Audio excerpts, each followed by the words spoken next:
Hey everybody, it's time to swing. We're still swinging, and I'm your host, Thomas. In the day family, we got my boy Alizo Adams up. Alizo Adams talking about prison, the Miami life, DJ Khaled, Lou Sims, 50 Cent, Jane Deal, Lil Wayne, and Big Money in Miami. All right, so family, look, we about to lock in for Friday night. I hope you loaded up with me because we about to keep it busting. I'm like, hey man, my homegirl Emil, Rockefeller, she fuck with you. Man, let me put you with her, man. And we had a little cordial after that, you know what I'm saying? But Lou Spence pushed hard. He ain't never stopped.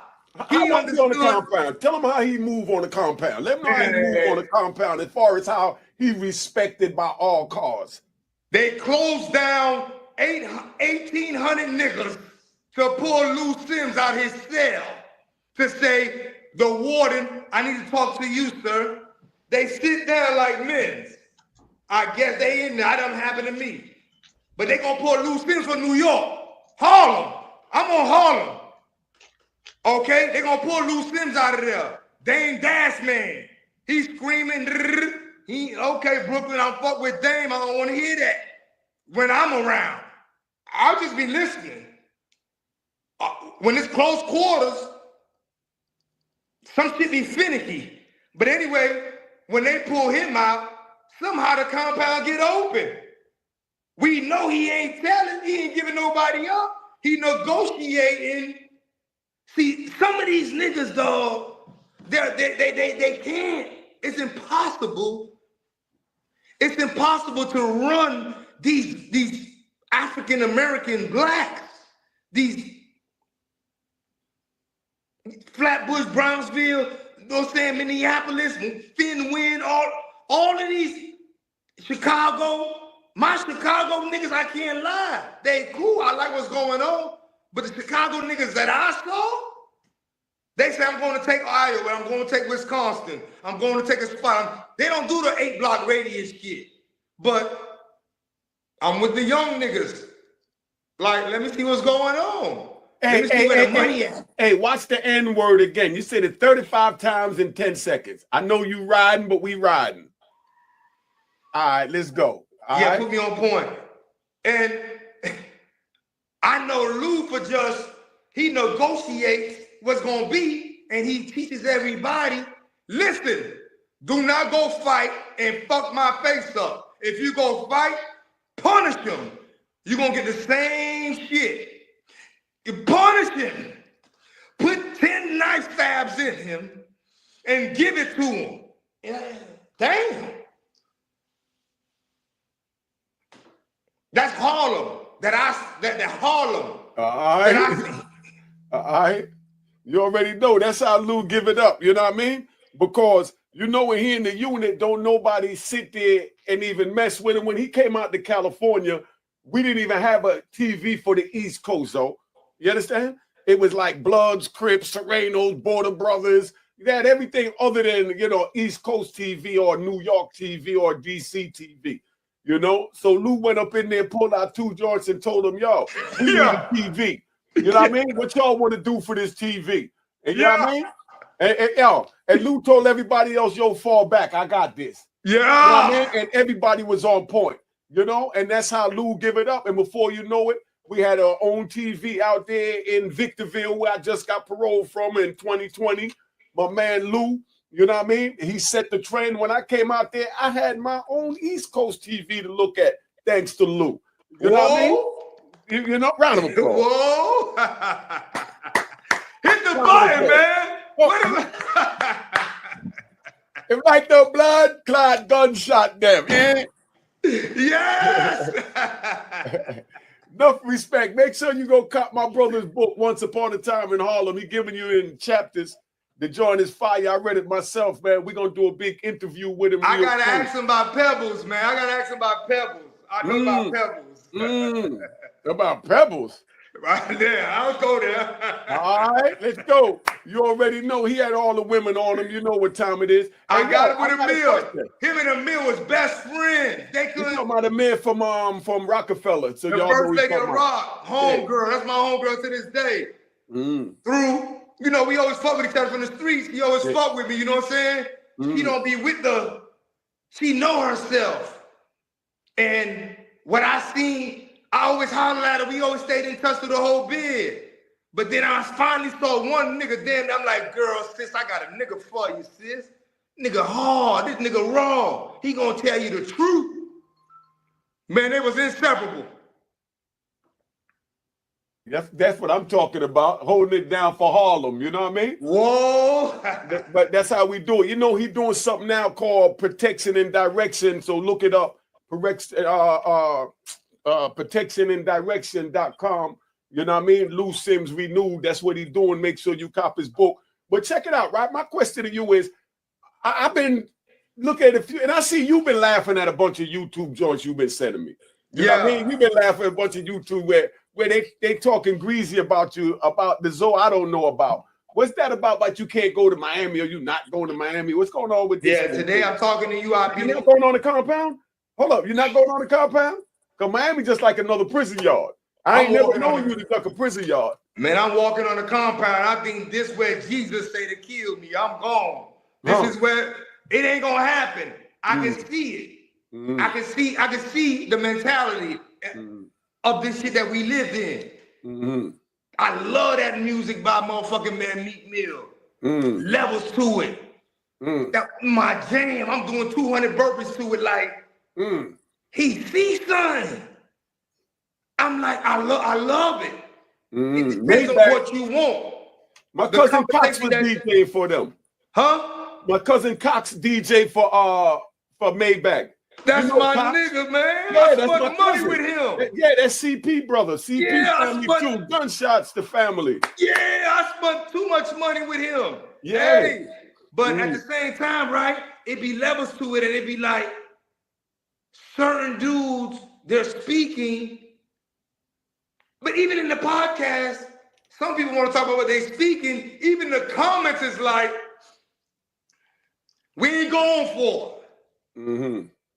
That's cool. That's you and you. But I'm letting you know we ain't going for it. I'm on some,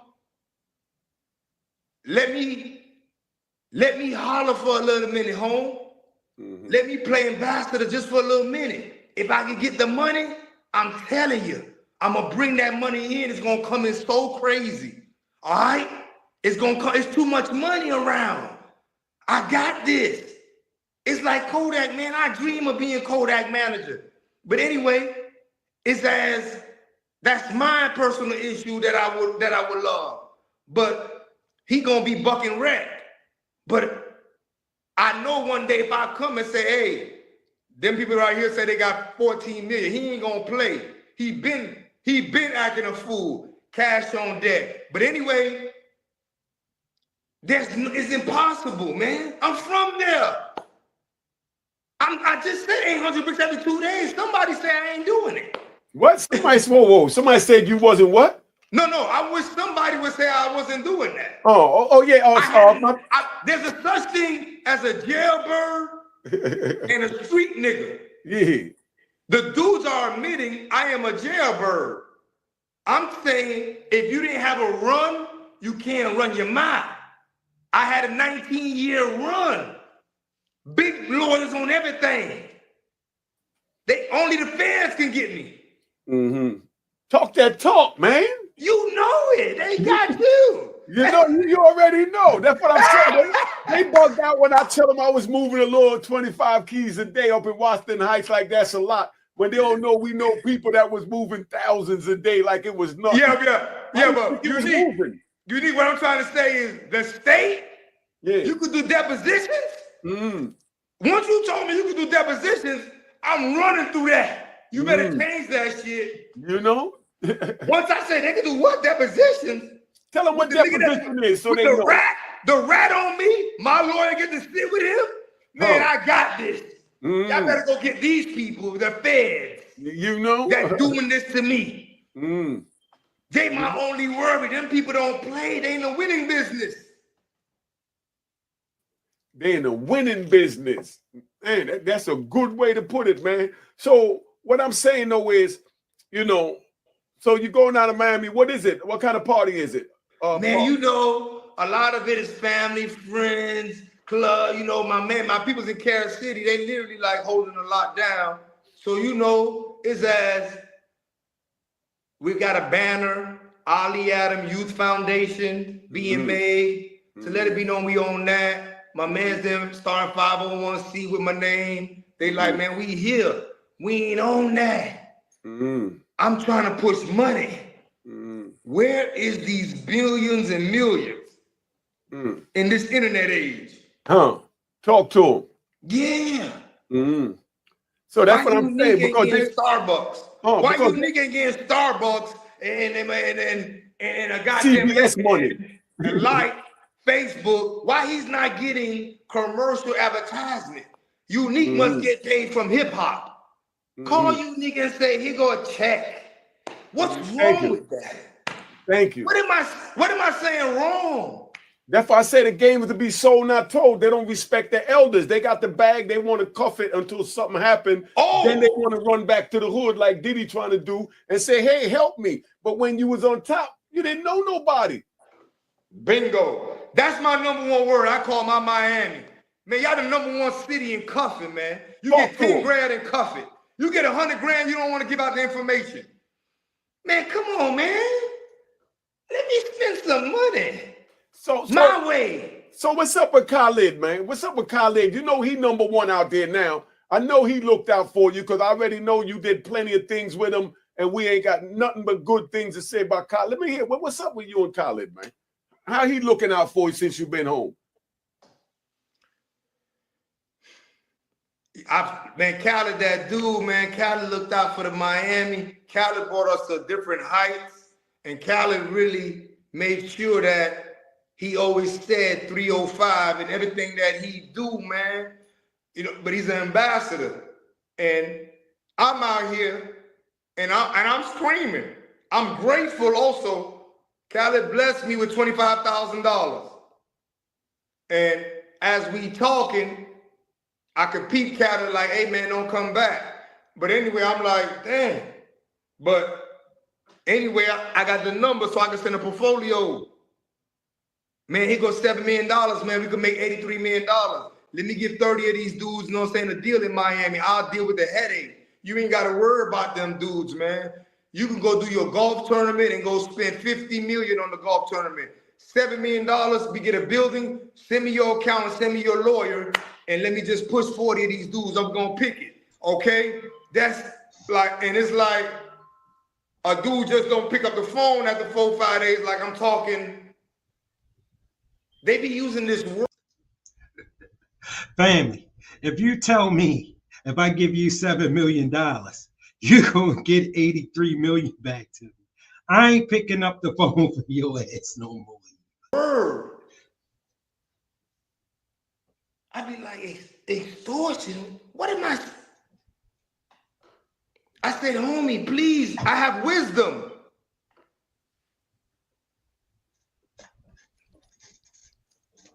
My bag. Let me break it down so they understand. So step down. I'm going to break this down. Then I want you to take over. I'm going to equate this to the dope game so they understand what I'm saying. Because what I hear you saying is that you asking him to give you something so he could chill, right? You know what I mean? And you'll make it work for him. Let me say it. Let me say it. Then you correct me. I stand to correction. No, That's what I'm hearing. Grateful. He gave I know me 25. you are. Let me ride. All right, let me ride. Let me ride. Just listen where I'm going at with this, right? What I'm getting my brother Ali Zoe is saying is the same thing when I was out there moving 25 keys a day and I'm running 5, 6, 7 different states, sending coke down to everywhere.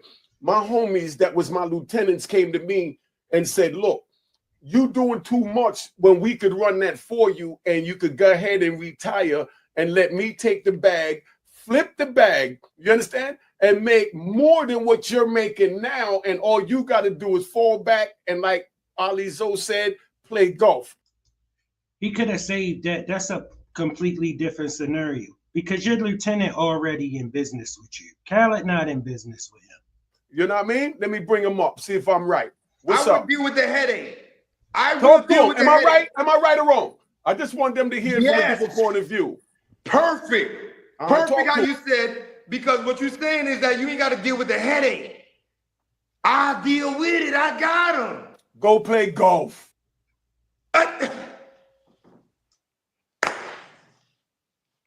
Hey, it's crazy because what it looks like, right? And this wasn't my thought pattern, but the thought pattern that I'm seeing from these dudes, because when a man like you came out that made so much happen with so much, thank you. Listen, with so much opposition behind you, you understand? And you done mixed with Lil Wayne, Cash Money, Emil, like you said, you know, Diddy, Jay-Z, Meech, you mixed with everybody. And you made money. And you had businesses, you know, blimpies and things like that. So they know you're a businessman. So I don't understand what the problem is to give you a little 7 million. 7 million ain't nothing. That's like 7 grand to me. We know how to a man with that type of bag. We can tax write it off. He won't be charged $1. Huh. Just send me your accountant and your lawyer. These 40 dudes, we can call it We the Best. It could be the new Def Jam. Let's have a big vision. It could be the new Jive, the new version. It could be called We the Best. I'm nothing but a CEO. I could be taken down. Cool. I'm saying I want to deal with them. Yeah. I want to deal with them. You know what I mean? He ready to go in the rat race. And that's all he's saying, Khaled. Yeah. I'm man to man. That's what I said. My soldiers came to me. Well, my lieutenants came to me and said, yo, let me run the soldiers. You understand what I'm saying? And you go relax.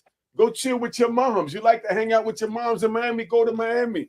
But make sure your money's stacked up every week. You come get your money, or every month, whenever you choose to. Go ahead. You know what I mean? And that's what he's saying. Go play golf. Go travel the world. Go out on your yacht. Let me deal with the headache. I deal with the headache. They don't understand this, though. I think we might be going a little too deep. No. You think they understand? That man was a DJ. He dealt with knuckleheads all his life. But trying to be a DJ. But he might be putting you in the knucklehead category, like if you can't do it. Life changed, and man, they be tripping because I'm like, he not answering the email like, boy, you DJ for Beyonce and Jay-Z. You did 238 shows. I did my research. You got 700,000 a show. I don't care about your money. I'm just asking you. I'm out here. We dealt in business. Mixtape, everything. When you tell me, don't bring DJ Drama here no more, I say, cool. I'm going to let you do that. But I'm on some,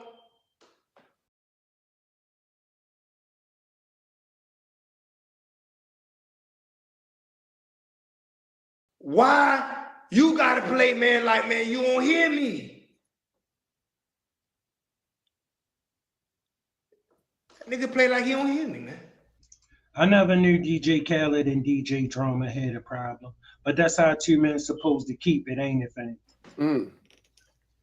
I don't know, man, but that's what I'm saying. I think that might come from him used to being around, not you, definitely not you, but while you've been gone and people like us been gone, these type of brothers been used to being around. Yes, man. Fair use. Shout out to Unique. And knuckleheads that can't think past go or out of a wet paper bag, so they know that they can't, you know what I mean, tie their shoes, must just run a company or corporation. So when brothers like us come out that ran Fortune 500 corporations with the feds on our back, with that heat, with the stick-up kid on our back. Can the state get you? You know what I mean? Hell no. Thank you. Never. You know? Because when you're on that level, that's what it is. Yeah. But they're not used to people like us because we have been gone. So now here. No, the niggas in the uniforms be locking them up. Shout out everybody. Smash that like button and we keeping it busting. Oh, we here.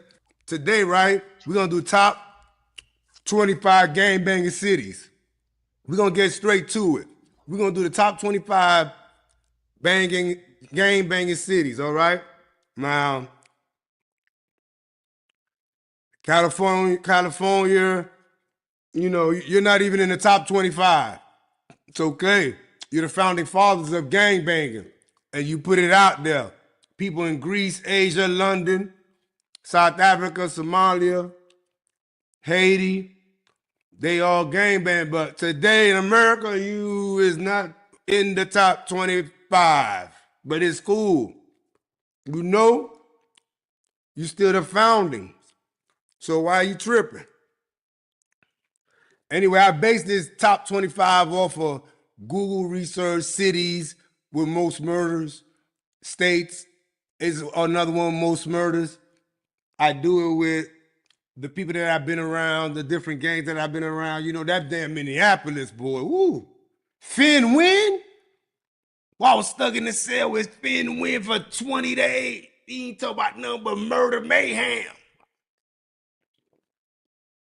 I thought a Burger Black from North Miami, if I had him today, he was ready to ride. But anyway, with the top 25, you know, a lot of other things that we have to I put it in perspective is, you know, being locked up in the penitentiary, right?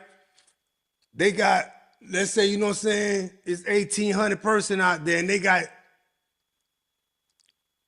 64 tables. So under camaraderie of gangsters that some of us raised in, I just be looking and asking who got a table. So that's also a factor within me putting the top 25 gang banging cities today, 2025. You know, some people really living like that. That's another story. But I'm just putting in my perspective, right? And you know what I'm saying? You can't put the BMF and YSL. They don't have no table in the penitentiary. Zopound brand under Caribbean. We need somewhere to sit amongst camaraderie of gangsters so I can talk about who I am to y'all. Nah. Terry ain't never either. Nah, don't much talk like that. It's deep.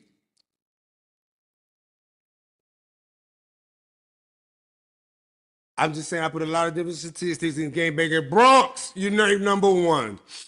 Oh my gosh, most politicking ass motherfucker. Oh my gosh, the Bronx, New York. I'm not gonna get personal with no gang. I respect everybody.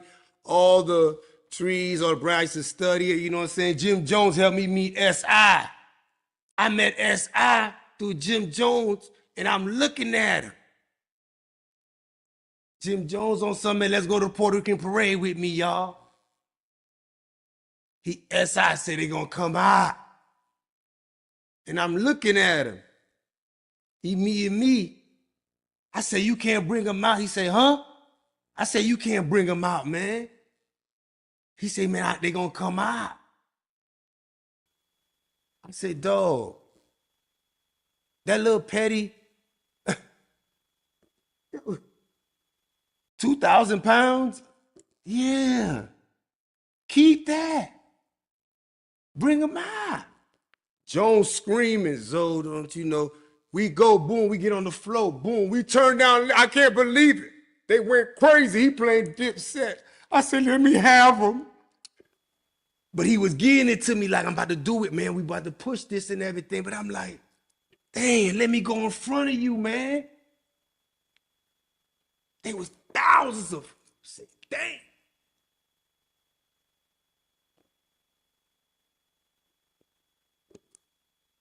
We are beefing with Spanish niggas.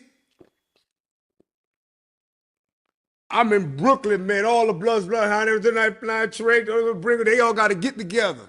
I walk in, MS-13 fuck with the Haitians. They quiet. They the only one to shut it down and close the the fucking motherfucking prison and motherfucking get a table, man, and get a backyard. I gotta act like I don't see that though, huh?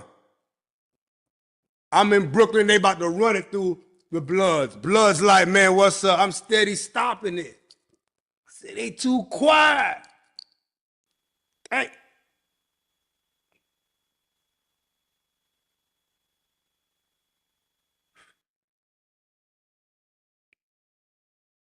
But Newark, New Jersey, number 3. Boston, Massachusetts, number 4. Brooklyn, New York, number 5. St. Louis, Missouri, number 6. Washington, D.C. as a whole, number 7. Toes, New Mexico City, number 9. Hartford, Connecticut, number 10. Rocky Mountain, North Carolina, number 11. Minneapolis, Minnesota, number 12. Atlanta, Georgia, number 13. Montgomery, Alabama, number 14. Gary, Indiana. They bucked on Chicago. Out of Wisconsin, Iowa, Minneapolis, Minnesota, Indianapolis, yeah. Gary bucked. Gary, Indiana bucked Chicago. They bucked. They be bucking. Memphis, Tennessee, Houston and South Parade Island, Texas, Blancos Heights, Texas, Peoria, Illinois, Arkansas, Little Rock, Baltimore, Maryland, Alaska as a whole, Buffalo, New York, Chicago, Illinois, Florida City, Florida.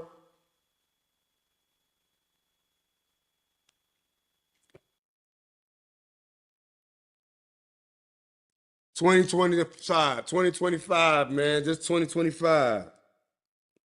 2025. Gonna go on my Zopound chip. Go in and get my we're trying to find lanes, you know. They ask me, you know, at times, who you would want to be your first interviewer? I got a line of people lined up. Me and Emil, man, with Rockefeller, she did the whole bid with me. She just like, man, I'm waiting on you, bruh. I'm like, don't trip. Hold up. It's gonna be perfect. We gotta get some money. But I still want Big Meech to be mine, you know? Like, that would be the first one because I'm talk to you and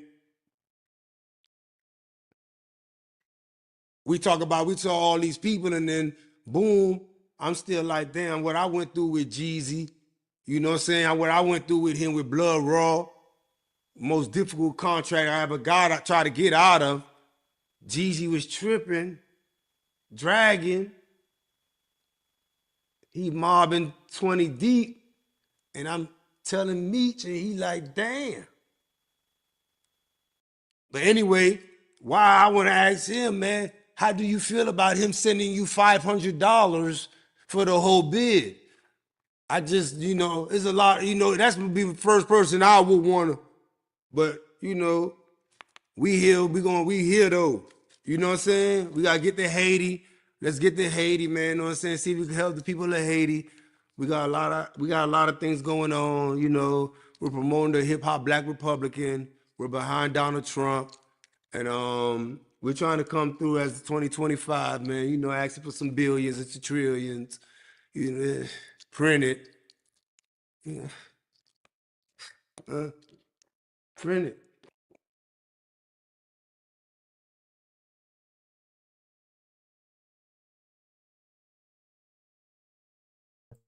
It's coming. As promised, folks, my friend Ali, he's just served almost 2 decades in prison. He's not hip to technology. We ran through this with him today. He's a great guy, and he's such a charismatic person as well. He's been through hell.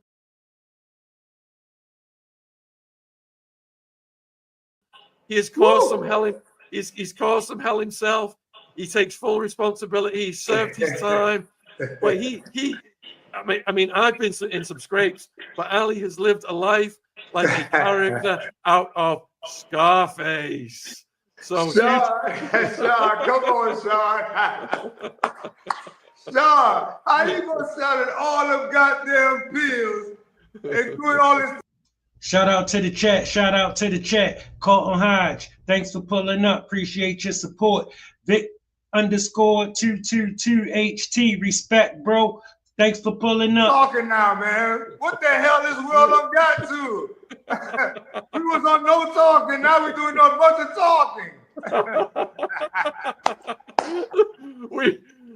we were all cuddle puddles. Yeah. No, man.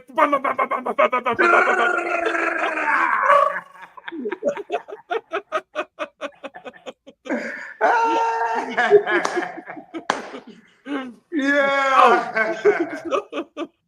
So just to lay down some of your credentials, then, you know, I've Smash that like button, family. If you ain't subscribed, make sure you subscribe to the channel. I've told the viewers that you've been in some Diddy videos and many other videos.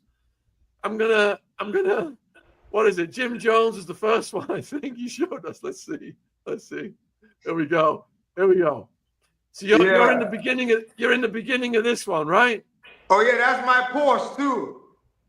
All right, I'm gonna play the beginning of this one for the viewers to see you in action. I'm gonna keep the sound muted, viewers, so we don't get a copyright strike. Yeah. And here we go. Whoa. That's me. That's my Porsche. Oh. Let me make it That's me. bigger. What is it?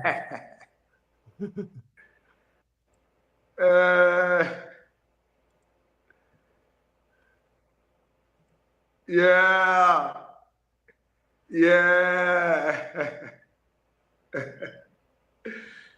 All right, so there's the beginning of that one. Yeah. We've already got 2,000 people watching live. Let me just get rid of this one for a second. I've been doing most of the talking, Ali. So yeah.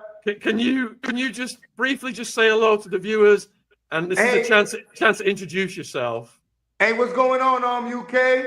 I'm Ali Zoe Adams, Zoe Pound. I'm Haitian. I'm out of Miami.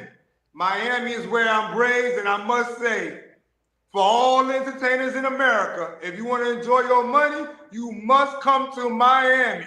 It's the #1 place to enjoy your money. When you go to Ocean Drive, all you see is G-strings, far as the eyes can see. And we're gonna get into your story before we get to the partying with Diddy and all the big names and stuff. Yeah. But just to give the viewers a little tease of what's coming, what kind of names did you party with? They partied with me. Like Exactly. You know, yeah. You know, it was a little different. Guys from the streets was very, collar popping, and everybody wanted to mimic the life and try to see how to move, how to swag, how to talk, and use their music and use the words in their music. So, every night is like 300 people with me. So, it was differential people with me every night. I was making great money. I got indicted for 172 million. So, that's just some money laundering. Yeah. Sean, you was acting an ass now. Stop it. You was acting an ass now. For y'all who don't know, Sean Atwood was locked up in America. Family, he had big ecstasy, all right? He was getting it. They outlawed your ass, man. That motherfucker can't come back there, man. Don't bring him back. Yeah. All right, so guys, I'm gonna go over some of Ali's backstory before we get to the party stuff. And Ali has agreed, he can talk about some Diddy stuff, 50 Cent stuff, Jay-Z. We've got all this stuff coming up. But before we get to that, Ali, let's go back you know, over your life history. How did it begin for you? What was it like for you growing up? I came from Haiti, 1984. We had a president called Jean-Claude Duvalier, and he was a dictator. But I wasn't the minority, and I wasn't poor. I was under his regime, and so his regime had a coup d'etat, and his regime lost power. And when they lose power, everybody that's in administration, you got to put tires over them and burn. Shout out to the chat. Shout out to the chat. Q Lewis, thanks for pulling up. Appreciate you, bro. Burn them up. So we had to leave. So we jumped on the boats, exiled to Miami. Sad to say, one boat flipped over with my auntie, flipped over with 3 cousins, 4 aunts, 2 uncles, and I lost family members, but I reached Miami personally for me. But it's always been a heartfelt issue. But I landed in Miami-Dade, Florida, 1980, 85, 84, 84. Man, that must have been heartbreaking to lose family members like that. Yeah, it was some good family members, cool uncles too, man. Yeah, but not just me. Many people take this trip from Haiti, Virgin Islands, Trinidad, Dominican Republic, trying to go to America, and there ain't nothing but sharks out there. If that boat flip, it's over with. Sharks gonna eat you up. It's over with. Don't even try to come up. You're dead. What was it like getting established? Established as far as where? In America. Oh, I wasn't really embraced. There was a lot of immigrants, crucial issues going on, and I wasn't cool where I could say, what's up? And I wanted to be a pilot for my mother. And in school, I'm being targeted. So I'm the show in 3rd, 4th, 5th, 6th grade where I'm fighting. I'm steady fighting. To you know what I'm saying? So within that, my mother got a store in Carol City. So 19 of us stayed in a house in Carol City, and my mother bought a store. And in front of the store, come to find out, it was a crack epidemic. So, guys was like, you can own the store if you want, but we own the front of the store. So we had to negotiate, so it became something that got immune to me to try to, understand what's going on. But I fell in love with they were looking good. They were looking real sporty and flagrant and flamboyant. And they were really, coming through in some nice rides. And girls was like, hey, they wasn't saying hey to me. Had you watched any movies, like gangster movies, as a young man that had an impression on you? Gangster movies, Scarface is out of Miami, because I really came up with a lot of Cubans. From Miami, all we had was, our historical issue was Castro and Cuba and Uncle Luke. They were our, some people like Atlanta got Martin Luther King, Malcolm, Alabama has Tennessee, New York got 5%ers, but for Miami it was Castro and Uncle Luke Skywalker. So it was something that I could tell mold me, How realistic was Scarface? The Cubans had it, because I ended up doing, to go all the way, I was selling drugs from 1985 to 2007. So the government had me in a small quad with the Ochoa brothers and the Rodriguez brothers. And Bad Boys 2 did a movie on me. They say Zoe Pound 7 times in the movie with Will Smith and Martin Lawrence. So my mother was bringing clothes to the dock, and while she bringing clothes to the dock, I uncover that, oh shoot, I see the Colombians them and they're doing their thing. So I embraced it like, oh, I need to do an interception. So I started to intercept their things. You know, I lost dudes too. Dudes' hands got cut off. My man's them got burnt up. A lot of things happened behind that, but I really, it became, and like I was saying, when I ended up getting indicted, I was in a quad with Ochoa brothers and Rodriguez brothers. I'm asking, why am I here? Because they're talking crazy. They talking about I bought a tank from Yugoslavia. I'm like, what? Ali, let me stop you real quick because I got to explain to the viewers. So what Ali's saying is he was incarcerated with the Ochoa brothers and the heads of the Cali cartel, and the Ochoa brothers were one of the main of the four factions of the Medellin cartel. So these were the head guys of the Medellin and the Cali cartels. And Ali, he was so serious what he'd done, he was housed with these guys. Right. Yep. There you go. That's it there. Yeah. All right. Yep. Keep going. Keep going. Yeah, I want to make sure I'm housed with them, so I'm really trying to find out, why am I housed with these dudes? Like, these dudes are talking another kind of language over here with me. These dudes are saying, oh,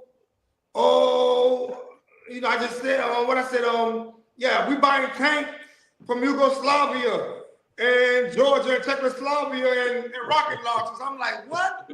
I wasn't doing all of that. I was just a little drug dude in the city doing my thing, but I was very impressed with what they was doing. But you know, I sincerely try to understand why we had the same prosecutor. But you know, I got to know them. I read their books. I read everything they went to. Fabio, Ochoa, all of them. We got close. They'd be like, "Here go $500, man." Just they drunk coffee like it was water. I'd be like, "Huh?" I did 3 years and 7 months in a room by myself. They was across the hall, Rodriguez, but they did 5 years and change across the hall from me. So you know, we all we had. Ali, going back to your life story, then, you know, you've described, you know, coming to America, the horrors that your family went through. How did you rise up the ranks as a young man? Well, in Miami, oh gosh. In Miami, there was a guy named Kenneth Booby Williams, Booby Boys. He was very well known. He had like 600 dudes around him, and he kept a equilibrium to where everybody will hold their temperature because of him. But he was in front of my mother's store. So he had a liking to me. So he would be like, "Hey, come with me." He would have personal talks with me and holler at me. He worked me. He told me to go work in Mississippi, Jackson, Mississippi. You know what I'm saying? He told me to go work in Pensacola, Escambion, projects. So I would cook up, he would teach me how to cook up the crack in a pot, and I could break it down to where it's $119,000 in nickel rocks and $5 pieces. So he became like a mentor to me, you know, through that 80s and 90s era, you know? What challenges confronted you during, you know, early on? Well, a lot of challenges that come around is a lot of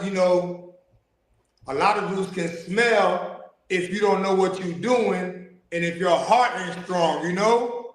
It's just like the UK. I think their heart is strong because they got to use knives. And we had guns, but they understood my heart was strong, and I always be saying, "Man, you not God. I don't see what the fuck you saying, man. What's up? Do this, do that, do that." So I grew up. I went through a lot of shootouts, a lot of discipline where it's like, okay, we respect it. Let's do it. So everybody bring my money back, you know? What was the first shootout? Oh, man. One dude caught me in the auto parts store. He just went to shoot me.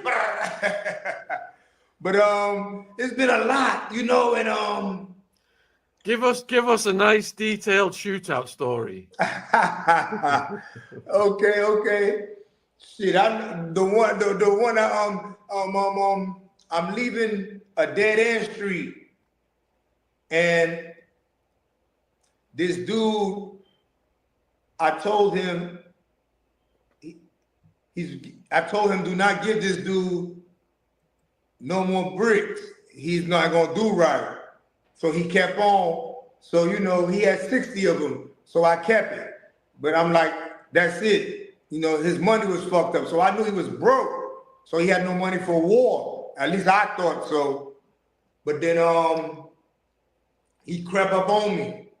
I was in Lexus. My man Joe is driving a Lexus. My man Makak is driving is in the passenger seat. I'm in the back. Whoop. So we coming up out of the dead end. When I get to the stop sign, a Suburban pull up. Rah, and they let loose. Boom, boom, boom, they let loose. So I'm just like, God damn, I got blessed. The driver got hit 8 times. The passenger got hit 2 times. It was bad because he got hit in the back. He was paralyzed. So I had to jump out the car. I jump out the car. I go in the middle of the street. I see a hero. I jump in the driver's seat and force myself in his car. I take his car. I drive by them. But my homeboys there, I'm like, man, help me with my friends, man. Help me with my friends. And I grab my homeboy, my cop who's hit in the back. He like, nah, I can't walk. I'm like, come on. I can't walk. He like, I can't feel my leg. I'm like, God damn. Man, come on. So I'm like, oh, shit, great. Hey, I look, the hero trying to leave. I'm like, oh, shit. Hey. So finally, he not scared. He like, come on, man, get his leg. So he grabbed his leg. I grab his hand, and we bring him in the car. When I bring him in the car, my man in the driver's seat, strong. He hit 8 times. He's like a mummy. He's moving. Coming on. Come on, boy, let's go. I grab him.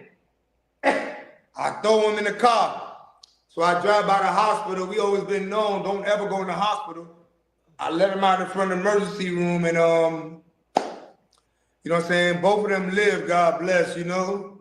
But you know, that, you know, a lot of emphasis, but you know, that one there's on every news station, so I just repeat it all the time. Did that situation make you rethink your occupation? Nah, they called the police the next day. So it was I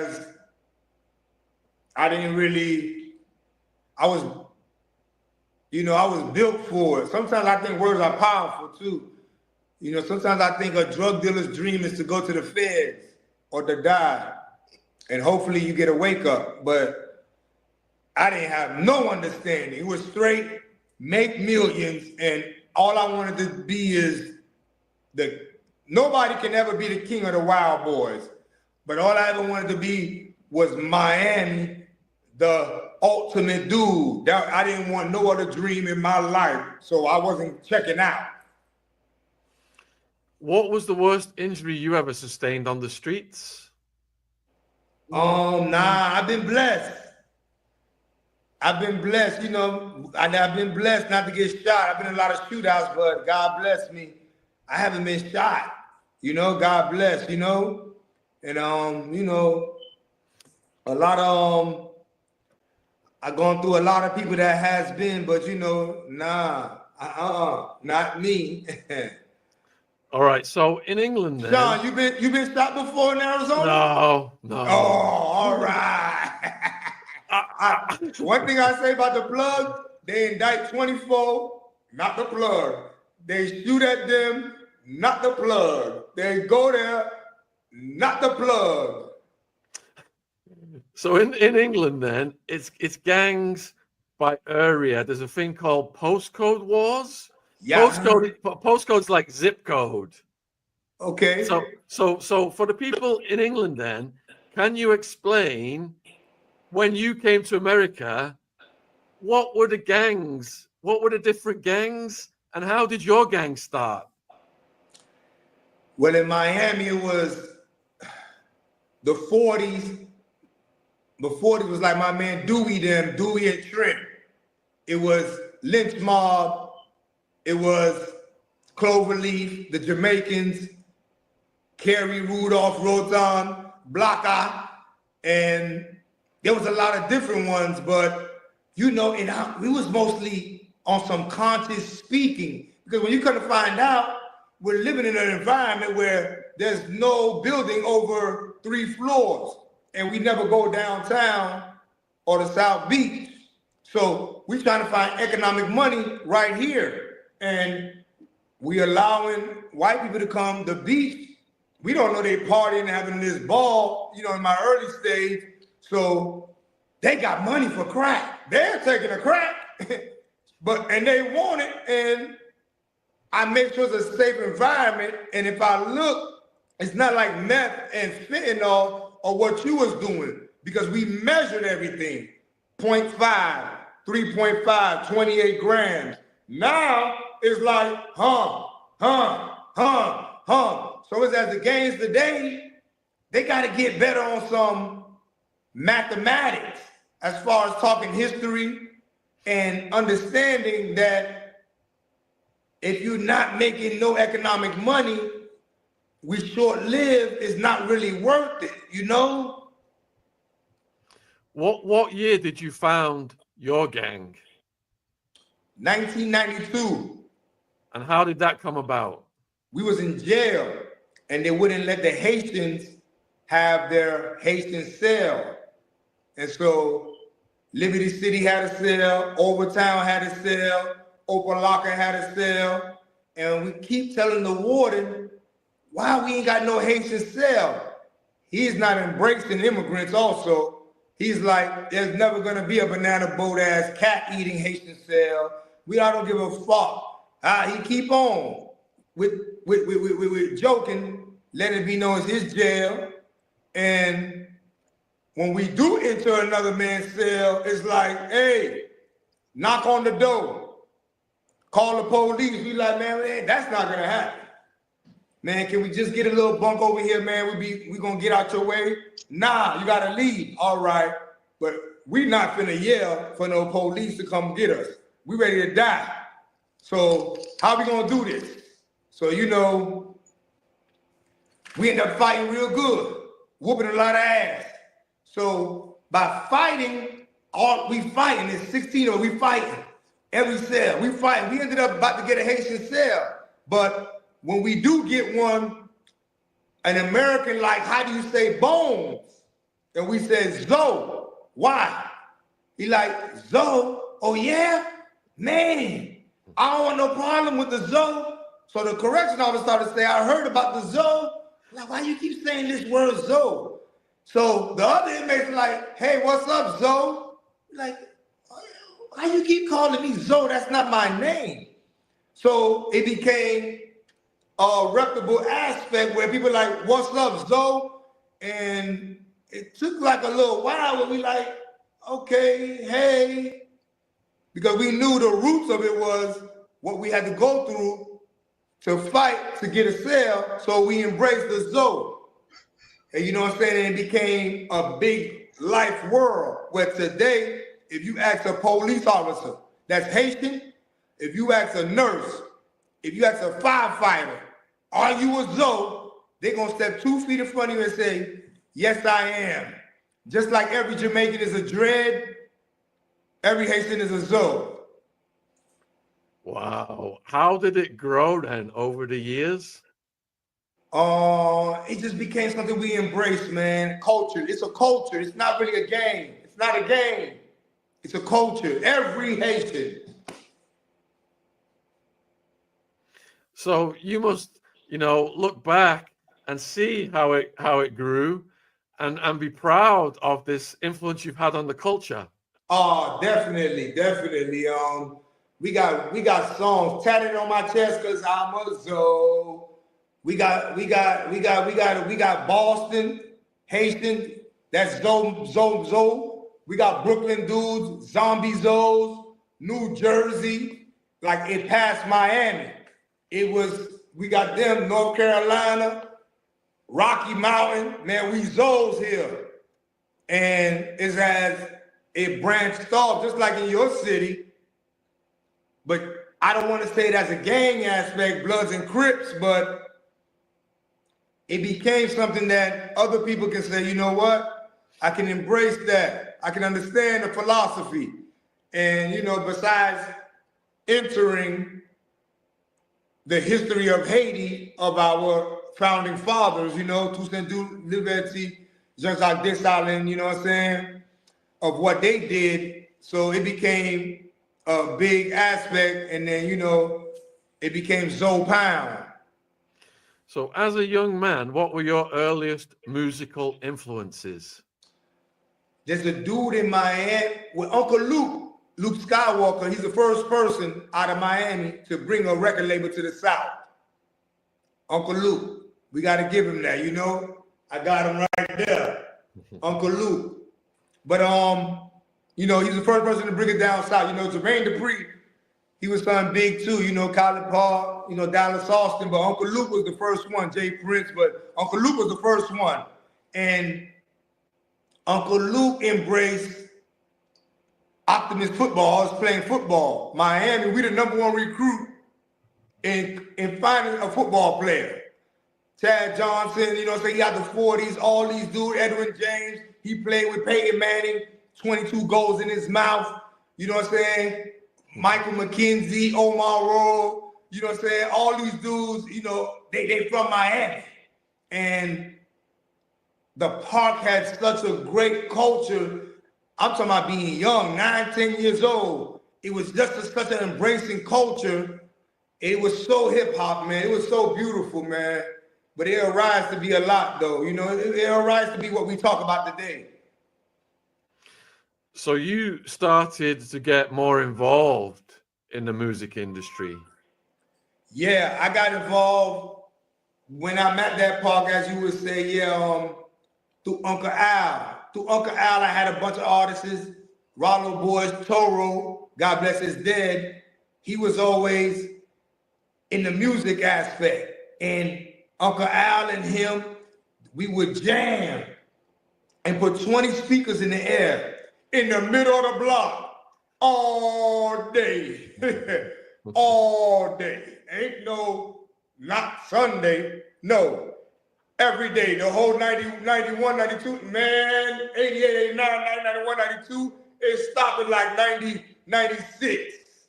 All day, different hoods. And Uncle Al was the person that brought that to us in Miami.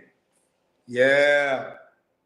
So when it kicked off East Coast, West Coast, what was you thinking around that time? I think I was like, what, middle 90s?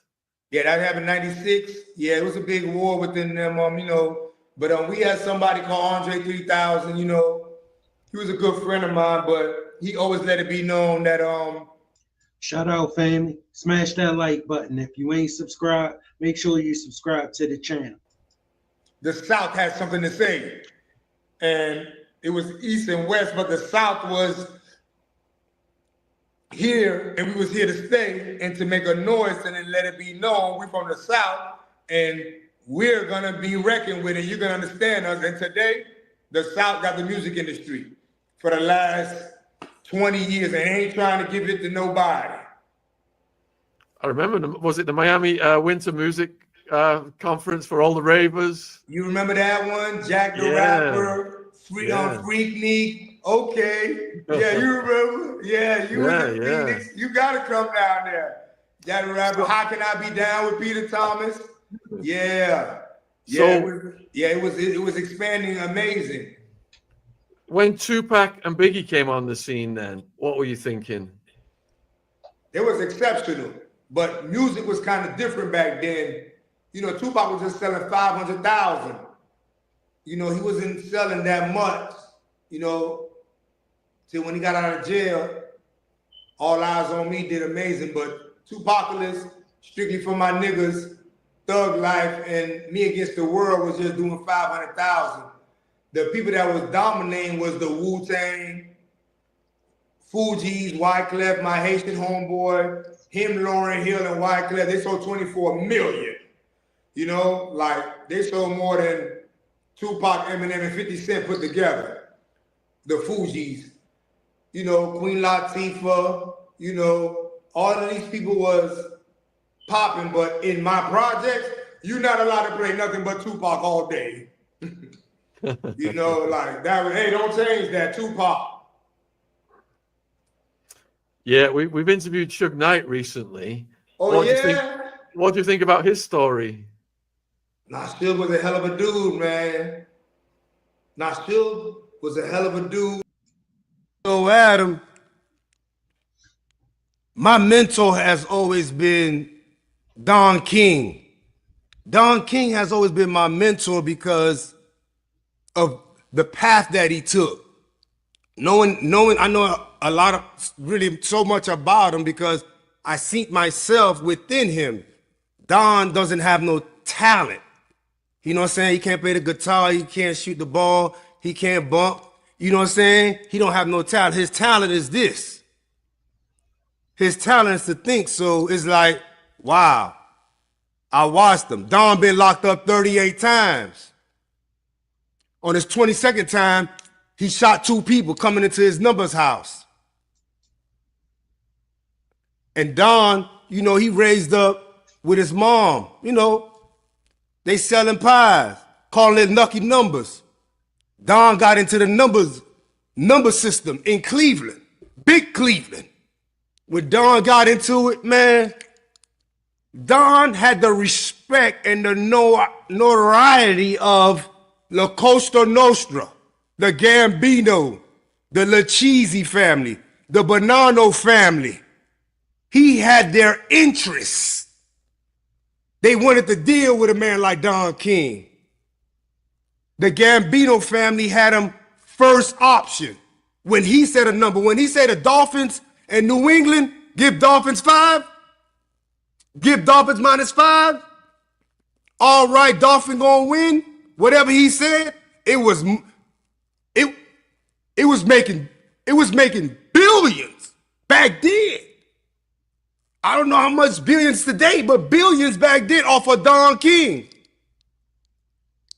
Don only got this here, but Don, you know, on the 38th time that he got locked up, he pistol whooped a dude to death, saying, "Give me my money, give me my money, where my money, where my money?" Because he's running a number house, so he going through a lot of things. He pistol whooped Sam Garrett to death, 6'5". He died on the scene. He had so much power. The police came. He said, "Y'all know me?" They say, "Don, you might have fucked up on this one."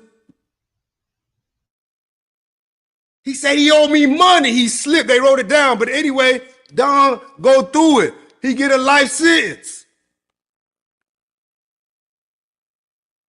When he get a life sentence, man, you know, it was another rumor, you know, saying that John Gotti slapped Don King, but I never believed that rumor. You know what I'm saying? I seen it from where I went deep into it. That's another story. But anyway, Don, he locked up with a life sentence. The Cleveland Mafia is he a runner for his Cleveland Mafia. They really run everything. But he watching everything. He the best runner. He got all the mob. He got, God bless it, that Nicky Scarfo in Philly too. He sneaked to holler at Don. Don got him one of the richest mob bosses in Philly. But Don, he locked up now with a life sentence. The Cleveland Mafia going to see him spend money. They putting big people with him. And he's still giving them numbers. Pop, pop, pop, pop, pop, pop, pop. He do it for 3 years. He ain't gonna end up doing 4.5, right? He ended up doing it for 3 years. Boop. He get out. And on a Vizzo with them, and he tell the Cleveland Mafia, Bob, no, he told him, no more numbers for you, man. Get me out of jail. Got up and walked off. That was like disrespectful to the Cleveland head mafia boss. They ain't do it. So they start to help. They find a congressman. I like the judge. The life sentence come off. Pop, swap out. Pop, there he out. He get out, he tell the mob boss Cleveland, we ain't doing numbers no more. They say, huh? Listen, we going into boxing. They say, huh? We going to boxing. We gonna do the first one at the hospital. We gonna go to the hospital and we gonna do the first one. When we go to this hospital, it's gonna open all doors. Don went to that hospital. They needed money, fundraiser, right? And boom, he go down. He put a boxing match right in front of it. Brrr, the money, so much money came. They say they cleared back then, man. 14 million in front of the hospital for the boxing match. His first boxing expedition performance. His first one. He do it at the hospital. It worked. They say they made 632 million back then when they did the fundraiser for the hospital. Don's second fight, he walked up to Muhammad Ali and he saw the Nation of Islam pushed him. Get back, nigga, get back. He like, hey, Muhammad, you fought in Madison Square Garden. You fought, you know what I'm saying, in Canada and Europe. And man, you keep fighting, man, you know what I'm saying, New York. We gonna fight for your peoples. Nation of Islam, hey, get back, man. Muhammad say, what? He said, when you gonna fight for your peoples? He said, hold on. Y'all let him come over here. What you talking about? The second fight, he said, man, Muhammad, when you gonna fight for your peoples in Africa? Zaire, I know the king. He said, you know the king? He said, yeah, that's my friend. We've been wanting you to fight in Africa bad. He said, anyway, he said, man, how are we gonna make this short? He said, sign this blank paper. Once they see your signature, the king is gonna spend the money. Don King, a hustling ass nigga, ain't he, family? He ain't know that damn nigga. Peoples are gonna be with you. We love you. The transition. Take us to Muslim. Take us to Islam. Please, the king wants you. He never spoke to the king before in his life. He signed.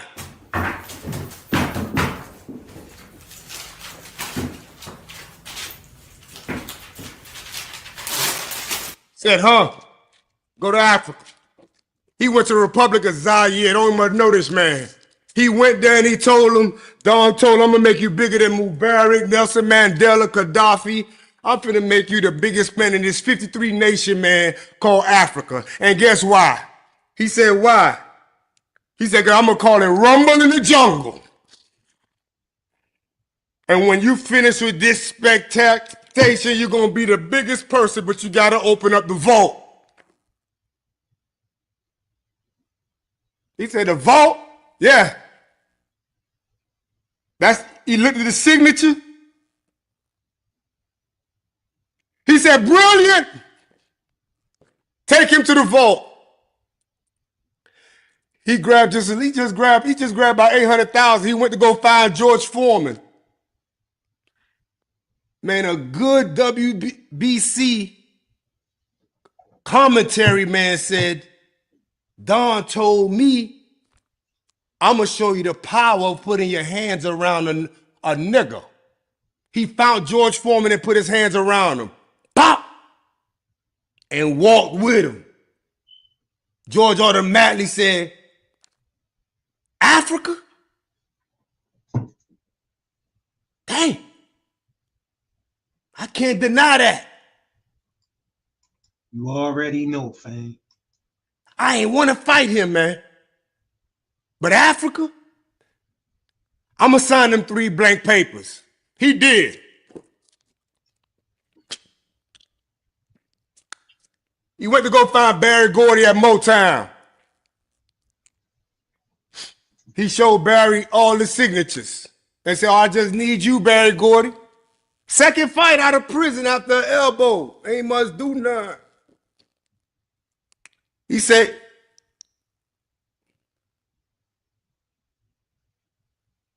man, listen here, Don.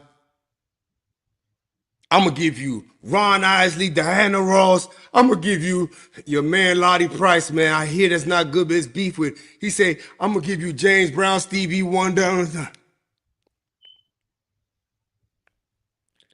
He say, man, he say, look, I got an authority of the CEO. All them people I said, you don't need none one of them signatures. All my signature, Barry Gordy, is the only signature you need. Africa and Zaire? This is it? You gonna bring the great Islam? Don said, yes. While he's stamping the paper, Pop and hand all the artists. He called each artist say, Barry say, I'ma go, except for James Brown. James Brown say, suck, I want my 100,000 now, I don't give.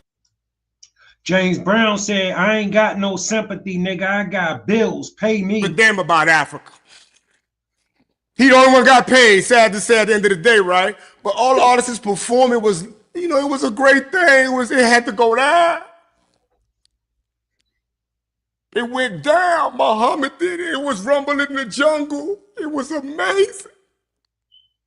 He's put a spectacular up. He said, I just need you to do one thing, Muhammad. He said, what? Huh? You say that out your mouth. He said, what's this? The mic was there. He said, Don King is the best promoter in the world.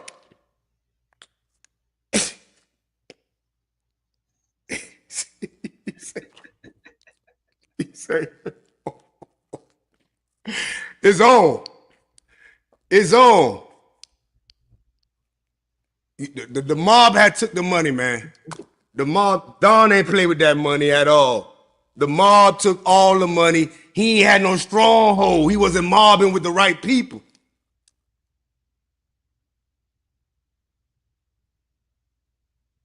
His second fight anyway is in the Philippines. Third fight, Thriller and Melina. Man, come on, man. But you see, what it is about Don King is 94 and hip hop really need to look at him because they just try to make him bombastic, loud, manipulated, everything. But me, I don't blame him. Like I did 19 fights with you, Mike Tyson. Why is me? Damn, Larry Holmes, you gonna say that? I think black, I think green. He looks black, lives white, and think green.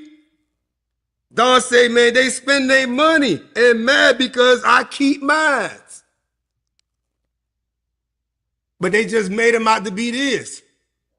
What the different way people want to see a black man that did 38 times, he was locked up, had 2 murders, did a life sentence, had to deal with the Italians and seeing they ain't tripping on him. Family, Don King had to be one serious dude to make it where he made it to in that time. He had to be treacherous. Dealing with the hood, but he's going against Bob Arum. Bob Arum went to Harvard. 12 years to learn boxing. He got the Bellagio, Steve Wynn. He got the MGM. He got him on lock. Straight out of college. 1 week out of college. Find out. He go to Vegas.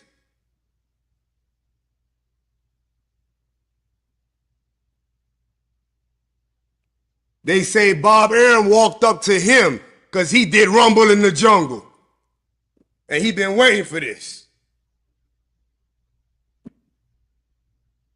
Bob Arum talked to him. Don gave him the game. And he out-negotiated HBO, Budweiser. He out-negotiated pay-per-view. He out-negotiated the next 16 fighters, man. Don just out-negotiated people. As Don doing this now, you gotta understand, Don went through it and got all management. Don had Joe Frazier at one time. And when he just started doing he started doing a certain symbol. But anyway, he got Joe Frazier, whatever. Ken Norton knock out Joe Frazier. The reporter come and say, He meant to say George Foreman knocked out Joe Frazier. Hey, Mr. Don King, how could you put your hands of Ken Norton in the air when Joe Frazier won? Don said, I came with a champ, I'm gonna leave with a champ. And when Don did that, I struggled for like 6 years personally to understand this word hip-hop is selling, loyalty. I come to understand loyalty is to die for somebody. I'm not finna die for you. What I will let you know is that, trust me, there's a lot of different ethics that come before. And he ain't gonna die for you either. He just needs you to believe he'll die for you, so you would die for him. Devotion is my first one. Go to first base, go to second base. We coming home. Just chill. I'm gonna tell you when to go. Just chill. The chessboard show you how many players you need. But I try to understand in every which way, why?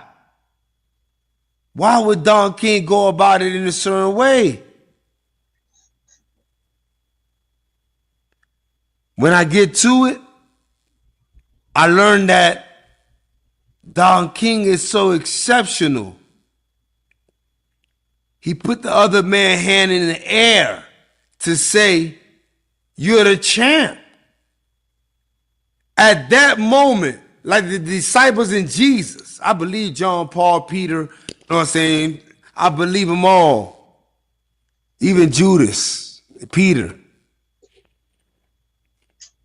Revelations.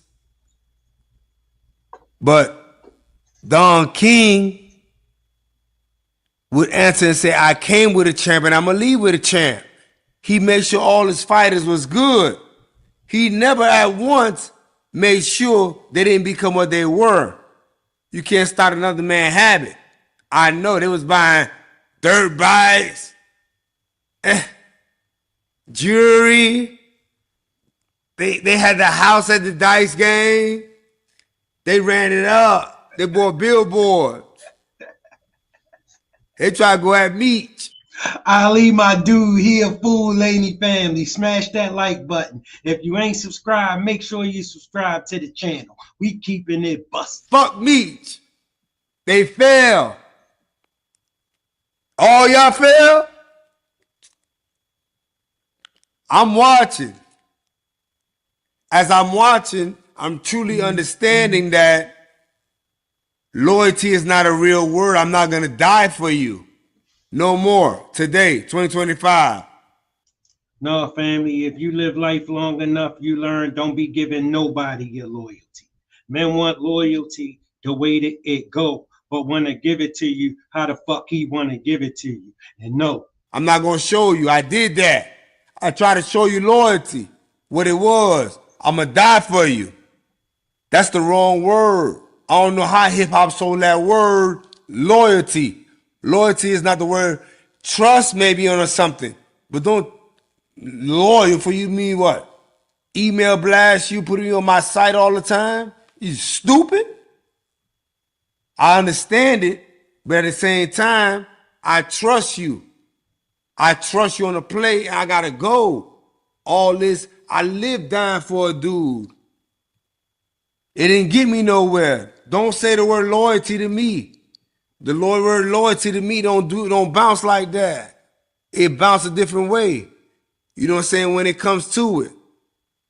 I take it a little extreme, the word loyalty.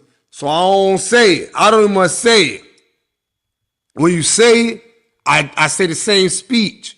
I don't believe you'll die for me.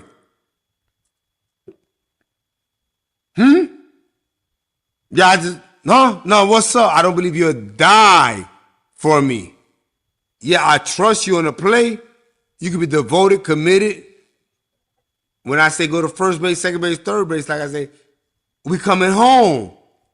Watch. I don't want nothing from it. I'm humble. But remember to play. When Don put his hand in the air, Gladys Rosa and his stepson, Carl King, is all he could really trust. He ain't go to jail no more. The boxing commissions, all 6 of them through Bob Arum, they trying to lock him up. They tax evasion IRS trying to get him. In fact, Gladys went down. They needed to get rid of that nigga. He was making all the money. Rosa went down. Had to do 4 years. Took the charge as the accountant. He still ain't get locked up. They was all robbing them niggas. They was robbing them niggas worse than Don King was. The thing is, they had the media. They could sick the media on him. Madison Square Garden, the Dundee family, they tell him, I'm banning you from Madison Square Garden. He faxed him the next 16 fighters that he had. Spinks, he let Spinks, Ken Norton. Family, you gotta remember, a promoter don't get paid by paying a fighter $20 million. He ain't gonna want to fight again no time soon. The promoter need that nigga back in the ring. And if you give him all that money, he ain't pressed to fight. I got Joe Frazier. I got Larry Holmes, Duncan Nice, and Young and Coming. Oh, yeah. Madison Square Garden called back with a fax with an apology. But he said, how is it my fault? If I put $700,000 right here. They got all these network deals. They got contracts. They need the champ ready to fight, not getting fat because you gave him all this damn money and he ain't hungry. And a check for 2.5 and a nigga want the 700,000 cash. He won't go to the bank around the corner. And I chill with Mike. One-on-one, we go to amateur fights. Mike dealing with strippers. When I'm around, I keep my pistol. Back then, I thought I had a license to shoot. I got damn near 60 attempted murder. I shoot. Bah! My money right. Everybody taking cases for me. I'm up. I'm rich. I'm playing whatever the life is calling. I'm using the monster in me on some other shit. I'm with Don King, Mike Tyson. Mike, we in the car in the back of the Maybach.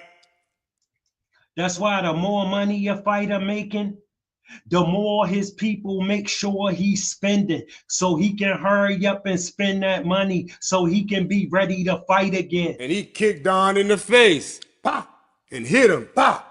Don said, get the fuck out my car. All 3 of us. Made me and Jimmy, ain't that, but before that, he make a comment. I got 2 documented murders now. I got 2 different and another documented murder. We got out the car to Maybach. Mike Tyson go to running. We got out. Jimmy on probation, FBI. No, he was wanted. And you know how that is, family, when you want it and a nigga just done something stupid. He like, nigga, come on, we got to cross the street. We cross the street. By the time we finally cross the street, we get there. Jimmy say, hey, that dude just said a gangster comment, huh? I said, yeah, that's what that sound like. Man, let's go there. I look at what Don say. He got $700,000 in the armor truck trying to tell Mike Tyson, take this and this frizzless $115 million lawsuit. These white boys playing with your head. I was there.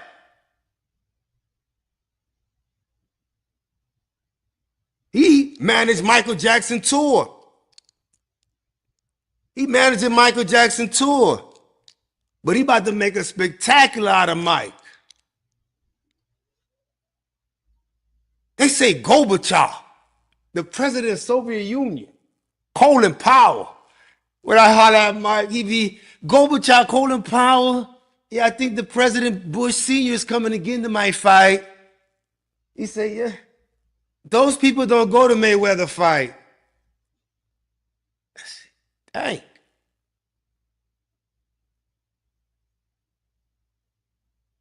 What they attract? Me and him just be clubbing. Rest in peace, Von Zip. But we be solo. I gotta take him through Little Haiti. I gotta take him to Kansas City. I gotta yell Matchbox. I gotta make sure they yell Zoe Pound. Zoe Pound, let them hear it. Let them hear, man. I'm using minds for this. But what I see Don King when I'm locked up to read about him, my mentor, and he 95, I hurt to see that ain't nobody spoke about him, man. You know?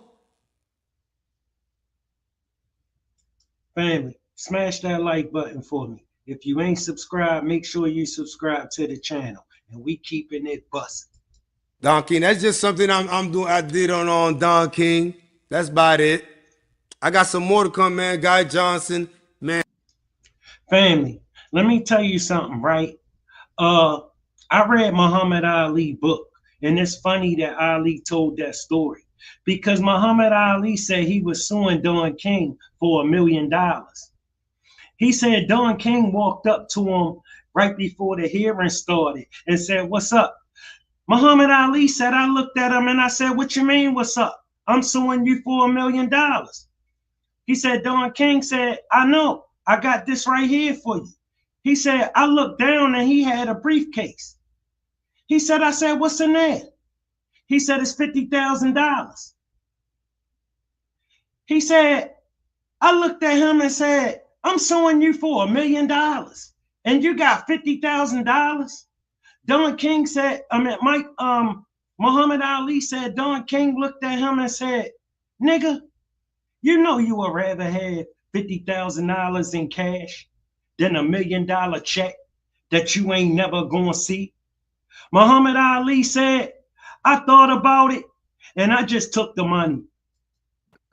Let's just get right to it. Tell them, how we met in the penitentiary because they don't understand. I'm going on what I know for a fact. And what I know for a fact is how you carried it in the pen. I wasn't out there with you on the street. I know in the pen you did your thing, and I know everybody in there respected you, and they stamped every story that came out your mouth on the compound. Nobody challenged it, so I don't know where all of this is coming from now, but you tell them how we met, and then we're going to go from there, and we're going to ride out. All right? Yeah. Well, when we met, I walked into the penitentiary. First person I see is my homeboys from Miami. And this penitentiary was exclusive because I'm with Booby, Rick Brownlee, Bunky Brown, Plex, Ball, Bo, Jeb, Dewey, and we got out, it broke down. Florida, Miami killed together. Palm Beach was across. Tampa, Jacksonville, it was our yard. We wasn't sharing it. But in Miami, to our section, man, just to see, boy, this where you niggas at? It's like 300 of us. It's like we got nothing but knives on the floor in the dirt. And it's like, boy, this where y'all at? And every day we there politicking, you know what I'm saying? Prison stories ain't nothing for me, boy. I fuck with the prison stories you need. Because we doing that all day and we checking everything, every story. We checking, know what I'm saying? If you ain't know it was a sidewall that had a crack, if you ain't know what I'm saying, who had a name, you ain't just blurred out things. You know what I'm saying? Certain stories was legendary, so a nigga knew how to repeat it. Yeah, but you ain't just blur out shit, But now I got an H2. Me and Unique in that unit, H2. And in that unit, man, damn, that nigga Unique own a goddamn computer. It's only 4. You wake up with 300 emails every morning. We politic good, Little Fair magazines, Don Diva. I've been on 9 magazines. The whole bit has never stopped. I be like, huh, I was on 9. It's never stopped. I've been sending out rise. Man, it ain't stopped. And you in the dorm with me, man, with my man Dewey. Dewey, man, that's like the only red nigga I know.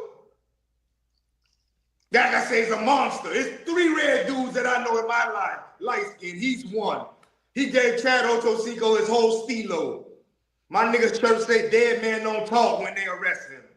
He just with it. And you know, we get drunk every day with 6 young niggas riding around me. You know, I was a TV bandit, but at the same time, we get drunk every day. You feel me? Family, you know a TV bandit is a straight knucklehead. All right, listen. Tell him Dewey's background. What's Dewey's bloodline? Tell him his bloodline, Dewey. who his daddy is. Oh, hey man, Dewey Hound, man, out the 40s in Liberty City. Well-known player. Light-skinned dude. This man got freckles on his face. He stay locked up. He one of them niggas too, man. Back and forth in prison. Man. He can't stay out. But if he out, him and his man Trent, I'm giving him 15 bricks. Dewey a cold fuck up a little bit. But they gonna get it done and carry the whole. You know how that go. You got your man. He a cold, for the most part, he'll get it right. But every now and then, you know he'll fuck that money up. But you love him. 40s and feed them boys. We eating. But he love hard. When he fuck with you, he can't give up on you like I know you. So we in our dorm. Dewey one of them, he's one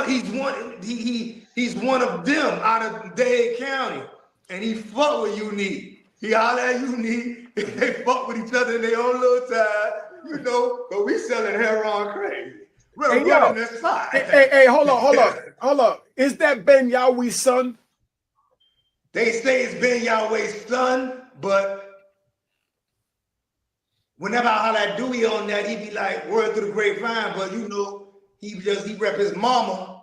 And you know, Ben Yahweh was loose. He out of Miami. He out of Little Haiti, Ben Yahweh. You know, Ben Yahweh got 600 people get on their knees to pray to him every morning coming out of Miami. But he's slinging cocaine crazy too, you know? Mm-hmm. Damn, I knew Ben Yahweh had the people on their knees praying to him and spanking their wives, but I ain't know he was slinging. So Ben Yahweh is like very known, you know what I'm saying? Like, you know, he gonna wear white all day. Another one, he gonna wear white all day and put down, let it be known. He was cold with the mouthpiece though. Yeah, he's so cold with the mouthpiece, he ain't never getting out of there. Mm. Yeah, okay, but him because and that's what I'm saying. got ties. They got family ties though. All right, that's what I'm saying. So we ain't gonna get too much into that. I just want y'all to know, you know, who Dewey came up under, because it was also said, and this ain't to put nobody out because I'm in touch with Booby, but we just keeping the facts that at one time they had sent Dewey at Booby. Is that true or not? Or you want to speak on that or not? Booby really was like, he used to be with John Doe, Bub, Trav. They was originally from the 40s and they came to Liberty City. So that's the Pink Houses. Yeah. But by Joe Robbie Stadium. But they never bump head like that. Nah. They never bump head like that. He had a real mutual respect for Dewey, you know? Mm-hmm. But you know, niggas wrote books saying, Booby, this about the only one I think could have killed you and walked up on you. Mm. So that shit became some bullshit, man. So that's what we're dealing with, right? They got a whole lot of stories out there going on, but we talking to original Miami player, you know, one of the original Zopound. I don't know if he founded it or what, because I hear all types of misconfusions about that. So that's my next question to him, for him to get his thoughts right. But that's where we at. So you're getting the Miami history, because I was down in Miami. I lived on 151st and 5th Avenue right there by 441, around the corner from the Rolex. I used to go to Roman Pub, Big Daddy's on 119, you know what I mean? Pack Jam. Let me bring Dewey up so I can let him see, so you can see his face when I'm naming him. You know? What an era. Ooh. You know, that's the era I was down there. Ooh. Pack Jam, Roman Pub, Tough Tuesdays at Tucker's right across from the college. You know, strawberries. Remember strawberries? Oh, man, stop, Come on, man. son. What an era. You know, but see, even the ones from Miami don't know about that. Tell them about that era real quick, right? Before we get into that. That era, man, like, I party. Like, there was something called Pat Jam, Carver Center, National Guard, and John Walsh in a teeny bopper. Friday, Saturday, and Sunday. Man, listen, you had to be one of them teens, right? I'm one of them teens at 12. I'm rolling with the big dudes. You know what I'm saying? D Green, Booby, you know what I'm saying? Fish Grease, God bless his dead. That's how I was, family. You know, but at the same time, when I'm going to my little teen spot, boy, it's like, man, this was heaven on earth. It's like we went out there to go test every gun we had. But the guns go off every weekend, Friday and Saturday, for about 20 minutes. Don't nobody get shot that time. And it's thicker the next week. Hey, yo, hold on. I'm Family, from the time I was 9 years old, I knew I was going to be a dope boy. I'm going to give you one of my stories over there, Big Daddy's on 119 by the Winn-Dixie. So they know. We talking about 35 years ago. Yeah. Hey, hold on. Let's not forget, after all of that is over, after we go to Luke at 5th Street on the beach, Luke on the beach, or we go to 5th Street, the Jamaican joint right across the street. It was this dude in my neighborhood, right? His name was Gene, and he used to have this big shiny Mercedes Benz. And every time he would pull up on the block, all the girls would come outside. I knew I wanted to be him. We always shoot back to Jumbos. You know what I mean? Go to Jumbos. Got to go to Jumbos. If you don't go to Jumbos, you ain't from Miami. I'm all the way from New York, man. Yeah. And then I'm going to get into how I brought the girls to New York and Miami to New York because of everything that I witnessed, and this man was a part of it. Now, right? I'm going to give you one, and let me see. You know, I got so many stories, but I'm going to give you one in Big Daddy's 119. It was a Friday night. We just flew down there, and, you know, in the back of the liquor store, Big Daddy's, they had the club in the back of all the joints. You already know. Big Daddy's, yeah. All right. So now, I'm going to take you off for a second. I'm going to bring you up. I'm going to get you real hype right now. So I'm in Big Daddy's. I'm sitting in the back in a little booth. You know, me and my little man, Sabuni from D.C. I'm even going to say his name. Round of applause to Sabuni. You know what I mean? Round of applause to Southeast DC. That was one of my little workers from Southeast DC, because I'm in many different states and I'm taking my top soldiers to Miami to introduce them to another life, because I want them to elevate like me. I don't want to keep them down here while I'm growing. So when I seen this new life down there that Ali Zoe Adams and his crew is forming and shaping, I brought my top gangsters down there. And one of them was a brother from Southeast DC.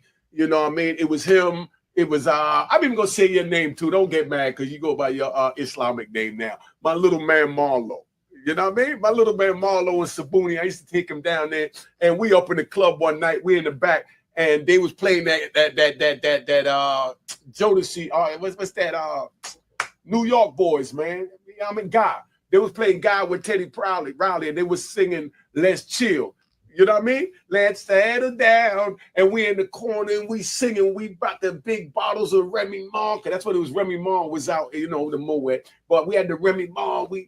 We getting tossed and we sitting there, got the females, we pouring the liquor down their throat. We got 4 bottles, we doing our thing. And the Miami dudes looking like, who these dudes? And Sabuni, mind you, is only like maybe 5'1". You know what I mean? And like 95 pounds. But believe me, he got 2 big joints in his pocket. Right, so we up in the joint, and he's standing on the chair, and he a little taller than me while I'm standing up, and we got the girls over there pouring the liquor in, and we smoking weed, and the Miami boys looking like, man. So now we go outside, we see a crowd outside. So when we see the crowd outside, they trying to debate what they gonna do, not to take nothing from Miami, but you know, as we walked out, we just pulled out both joints and walked straight through the joint, and they parted like the Red Sea. We got in my wide body M3. My man kept his joints right there with his arms folded with 2 joints, one on each side, as I drove out the parking lot. And the female was like, Meet us up at Luke's on the beach. Go to Luke's on the beach. And that's where we went after that. That was just one night down there. Now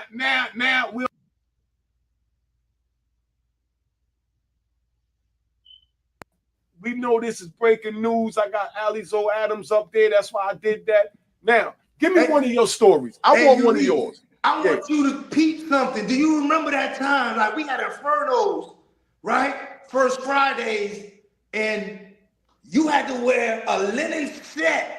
And if you didn't get it tailor-made to the ankle. But what I want to get to is, do you remember? Listen, family, look, you hear the stories. We all get caught up in that life, trying to be that fly dude right there that all of these guys keep talking about. You feel me? Because growing up where we from, they look like the only ones that ain't doing so bad. Everybody else doing so bad. So don't understand how we get influenced so easily by these streets. It become captivating because it looked like a way to be successful. No one embraced the word thug. It was gangster. Yeah. It was a curse word to call somebody a nigga on the street a thug. Like, nigga, I'm no thug. I look like a motherfucking thug to you, nigga. Man, you remember hold. Watch the N word and the F word. All right, let's get this viral. Let's go. All right, yeah, of course I remember that. That's why I used to get my joints made at Shala. Because Dapper Dan had just got locked up. So we had Shala down there in Maryland that was making a fly gear for 5'5" Freddie and everybody that was getting money. Ali Zoe Adams. Think about it, family. That's why we do it. That's why we put all of that shit on the line so we could do that dumb shit. So we could wear that dumb shit. We put all that shit on the line just so we could say we did this bullshit. David Hyatt, you know, Big Dex, you know what I mean? Come on, De Niro. You know, I could keep going with names forever, you know? Yeah, man. You know? For us, man, in Miami, I can't lie. Kansas City, out of the whole Miami, Kansas City had the toppest women. He had a great selection of women. The women was exclusive now. And they ain't wear nothing. And they ain't wear nothing. Ooh, they was butt naked down in them Daisy Dukes. When I first saw Daisy Dukes, I said, oh my God. Yeah. Because they ain't had none of that in New York. Yeah. Yeah. Hey, within that time though, I used to go work cities because now Atlanta with Vision and following How Can I Be Down, following Jack the Rapper, following the music industry aspect, you know what I'm saying? Following, you know what I'm saying, Ryder, Wendy Day, you know what I'm saying? Fucking with Wendy Day long way. You know, your man Peter Thomas, his piece of shit ass, you know? He got How Can I Be Down going down, and it's like the mingling of music industry dudes was connecting, coming for the South. I had a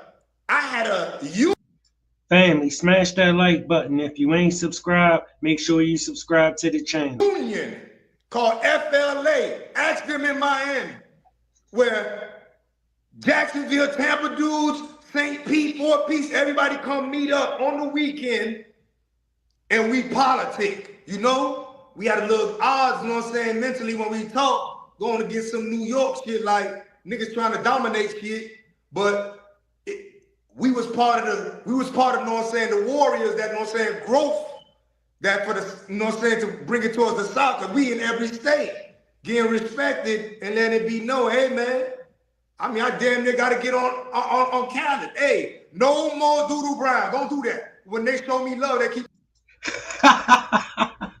playing this shit. We taking over. We the best. You know what I'm saying? I'm so hood. Shit like that come out of there. Where it's like, nah, man, you ain't letting me know how we living. That shit cool, but you know, it ain't what we are. You feel me?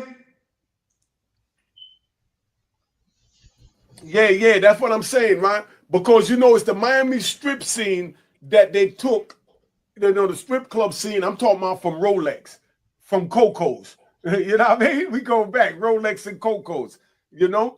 Now it's Tootsie's. They done.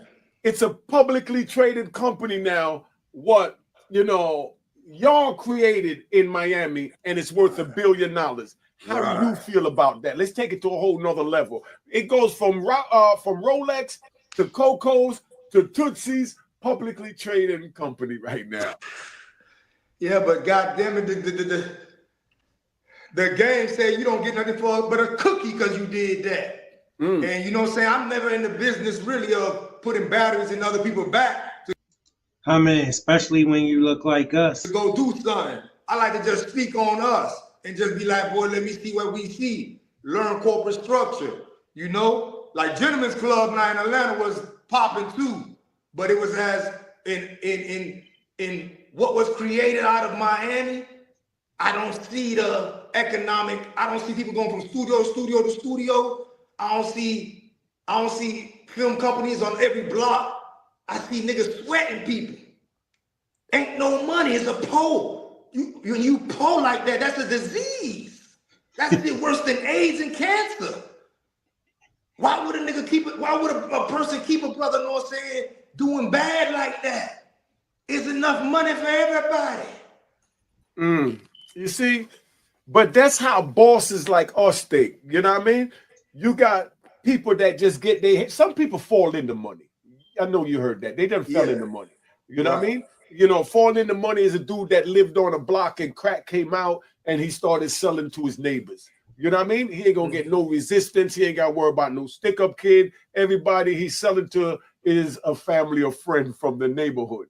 Those are ones that fall into money. Then they drive a big Benz and then they go to the rooftop and then they get robbed. You know what I mean? Because now they get around the Alizos and you know what I mean? They stick at the Azars from New York. They want to throw my man in there, go to Fisher Brother, the Lynch Mob, Lou Sims. You know what I mean? We just put it is, and we didn't call it robbery then.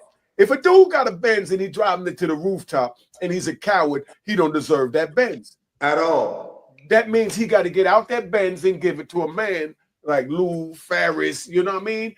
Azar. You had gangsters that came around and they knew what it was. And they tried to duck them. Now, how many of y'all watching this can honestly say that you'll try and drive around somebody that if they saw you, they would take your car from you? That you paid $40,000. So put it in the comments. Go ahead, Zoe.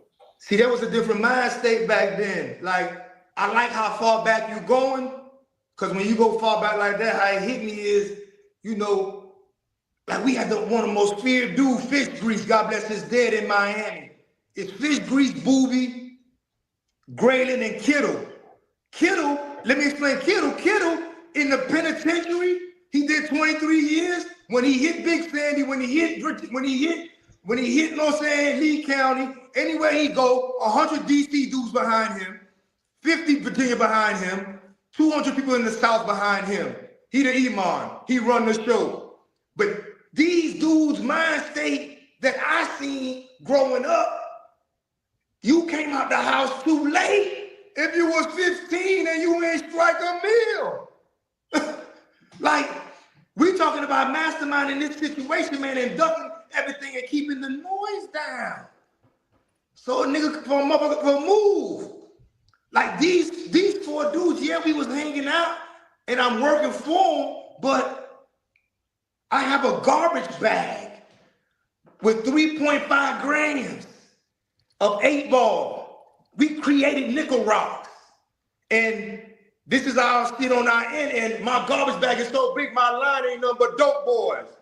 I'm creating damn near 119 grand. I get $3,000. I go lap dance the shit out that motherfucker till it's gone. I'm young.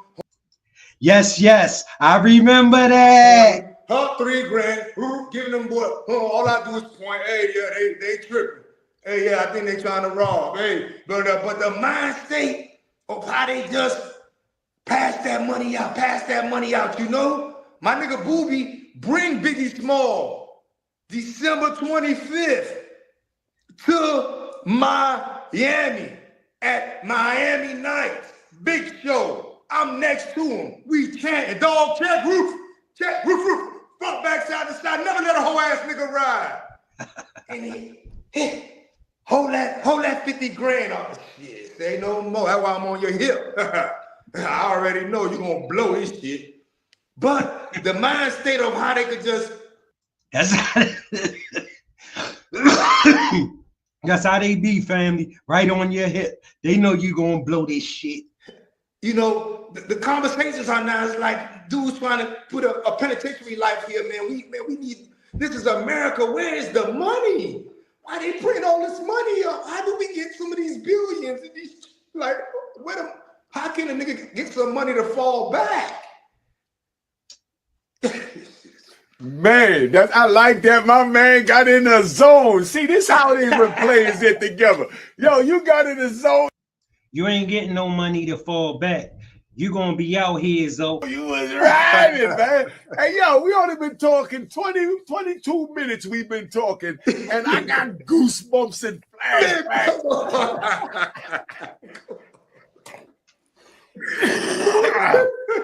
Oh man, they be all cool about me. Hey, yo, but you know, we gonna just dead that one there. We gonna pick up from here. Shout out, family. Shout out, family. If you ain't subscribed, make sure you subscribe to the channel. Smash that like button. Share the program if you will. As always, family, it don't take much to be nice. We all gotta live on this planet together, walking in and out of each other's space. Respect is very important. Look, I appreciate you spending your time with me 8:30 every night and sometimes throughout the day. I love you, family. Thanks for pulling up.